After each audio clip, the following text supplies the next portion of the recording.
அனைவருக்கும் கணித வணக்கம். இப்ப பார்க்க போறது 8ஆம் வகுப்புக்குரிய கணக்கு காலாண்டு தேர்வில் கேட்கப்பட்ட 29வது வினாவை நம்ம பார்க்க போறோம்.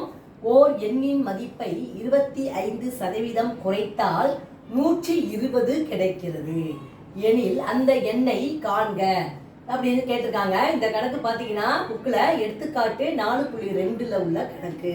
இப்போ பார்த்தீங்கன்னா ஓர் எண்ணின் மதிப்பு, இப்போ தெரியாத எண்ணு நம்ம என்ன வச்சுக்கிறோம், ஃபர்ஸ்ட் அந்த எண் தெரியாத எண் வந்து எக்ஸ்ன்னு வச்சுக்கிறோம்.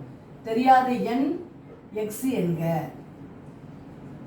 இப்போ என்ன கொடுத்துருக்காங்க, ஓர் எண்ணின் மதிப்பை 25% குறைத்தால், ஓர் எண்ணின் மதிப்பை 25% குறைத்தால் கிடைக்கக்கூடியது 120.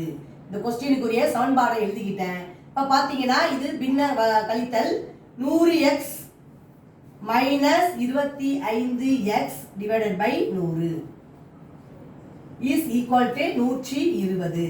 100ல 25 கழிச்சோம்னா என்ன கிடைச்சிரும், 75x divided by 100 equal to 120.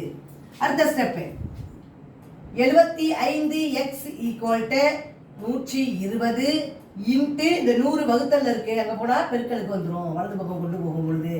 அடுத்து நமக்கு தேவை தெரியாத எண் x. இப்போ x equal to 120 into 100 divided by 75. இப்போ சுருக்கினோம்னா 3 25 75, 4 25 100, ஓர் 3 3, 4 3 12 0, 40 3 120. அப்போ மிச்சம் இருக்கிறது வந்து 40 பெருக்கல் 4 பெருக்கினா என்ன கிடைச்சிரும், 160 ரூபாய். அப்போ தேர்ஃபோர் x ஈக்குவல் டு 160. அந்த எண்ணோடைய மதிப்பு என்ன கிடைச்சிருக்கு, 160. புரிஞ்சுங்களா?